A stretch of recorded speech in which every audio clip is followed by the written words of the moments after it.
সঙ্গীর থেকে কথা লুকিয়ে যাওয়া আর তাকে মিথ্যা কথা বলা এক জিনিস নয়, কিন্তু একাধিক সমীক্ষা এবং গবেষণায় দেখা গিয়েছে নানা কারণে সঙ্গীদের মিথ্যা কথা বলেন মেয়েরা। কি সেই সব মিথ্যা? তো চলুন জেনে নেওয়া যাক সেই সব মিথ্যাগুলো কি কি। কিন্তু তার আগে যদি আপনি এই ভিডিওটি প্রথম দেখে থাকেন তাহলে অবশ্যই ভিডিওটিতে একটি লাইক দেবেন এবং চ্যানেলটিকে সাবস্ক্রাইব করবেন। 1. সেই প্রথম দিনের মতো আজও ভীষণ এক্সাইটিং আমাদের সেক্স। চিকিৎসকেরা বলছেন দিনে দিনে ভালোবাসা বাড়তে পারে, কিন্তু সেক্স এক্সাইটিং কি করে হবে? কেননা শরীর দুটো যে একই, সেটা অবচেতনে কাজ করতেই থাকে, ফলে একই রকম এক্সাইটিং হতে পারে না।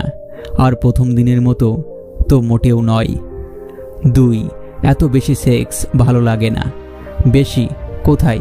বিভিন্ন সমীক্ষায় দেখা গিয়েছে বিবাহিতরা গড়ে সপ্তাহে একবার সেক্স করেন, তাহলে এত বেশি আসছে কোথা থেকে?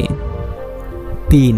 আমাদের সেক্স নিয়ে কারো সঙ্গে আলোচনা করি না, অথচ সমীক্ষা উল্টো কথাই বলছে।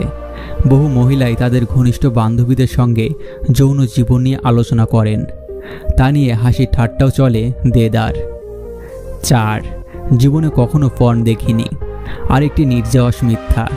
বহু মহিলাই অল্প বয়সে বন্ধু বান্ধবদের পাল্লায় পর্ন দেখেন, কিন্তু সেক্সের আগে পরে পর্ন দেখা নিয়ে এই মিথ্যাটিও বলেন তারা। 5. আর কাউকে শৈরী কল্পনায় আনেনি। চিকিৎসকেরা বলছেন এটাও হতে পারে না, কেননা বয়ঃসন্ধির সময়ে তারুণ্যে বা যৌবনে চেতনে অবচেতনে সেক্স আসা অত্যন্ত স্বাভাবিক ব্যাপার। ভিডিওটি ভালো লাগলে অবশ্যই সাবস্ক্রাইব করবেন। ধন্যবাদ।